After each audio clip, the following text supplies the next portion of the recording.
Conquer fear with reason and preparation. Fear is one of the most powerful emotions we experience. But did you know that most of what we fear never actually happens?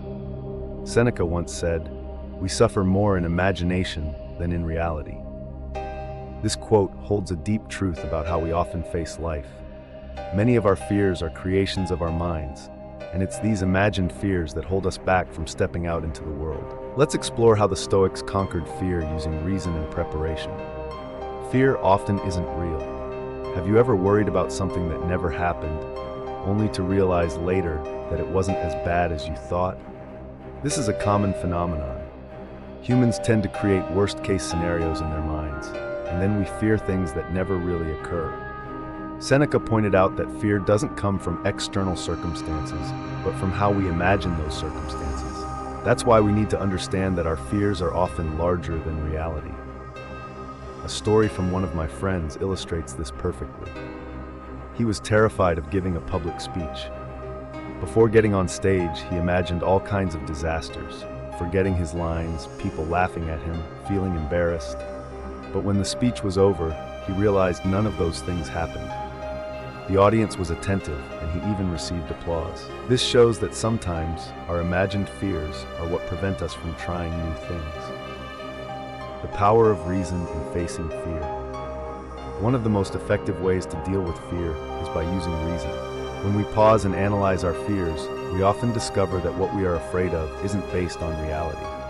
Imagine you're scared of losing your job. You worry about your financial future and don't know what you'll do if it happens.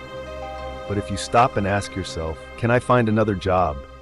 Do I have the skills to get through this? You'll likely realize that you can handle any situation that comes your way.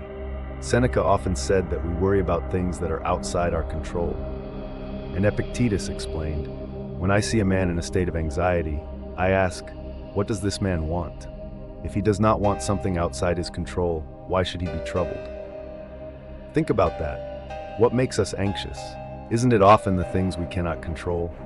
If we focus on what we can control instead of worrying about uncertainties, fear will no longer dominate us. Preparing to face fear. A key lesson from the Stoics is that we should prepare for the challenges of life. This doesn't just reduce anxiety, it also helps us fully enjoy the present moment. Seneca said that the man who has anticipated the coming of troubles takes away their power when they arrive. If we are mentally prepared for difficult situations, fear becomes less overwhelming. Think about preparing for an important exam.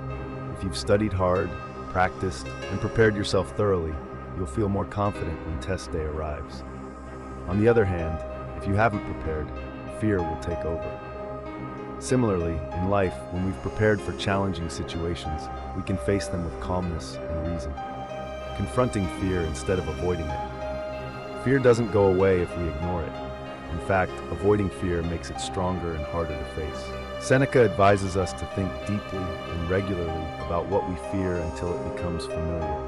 When we do this, fear begins to lose its power. I remember a story about a friend who was terrified of swimming. Every time he saw water, he would feel anxious and shaky. Instead of avoiding the water, he decided to face his fear head-on. First, he stood near the pool, then slowly dipped his toes in, and eventually he learned to swim. This is a perfect example of how facing fear helps us conquer it. Marcus Aurelius had a different way of confronting fear. He would remind himself, keep calm, and remember that this is just like a bad dream that will disappear when you wake up. The things we fear are often a product of our imagination, not reality. Acting instead of worrying. Another way to overcome fear is by taking action. When we stop overthinking and start doing, we realize that fear no longer has the power it once had. Action brings us into contact with the real situation, and from there, we can take control instead of letting fear control us.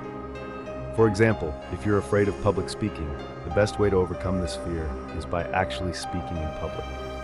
Start small, maybe with a few friends or a small group, and then gradually work your way up to larger audiences. Taking small steps will help build your confidence and reduce fear. Conclusion: facing fear. Fear is not our biggest enemy.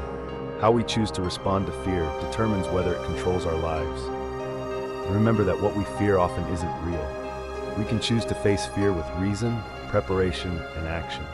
When we do this, we break through the barriers that fear sets and live a freer life. By preparing ourselves and using reason to confront what we fear, we become stronger. And when fear loses its grip, we can experience life more fully and take on the challenges we once thought were impossible. Just take one step at a time, and soon enough, you'll realize that most of your fears were nothing more than shadows in your mind.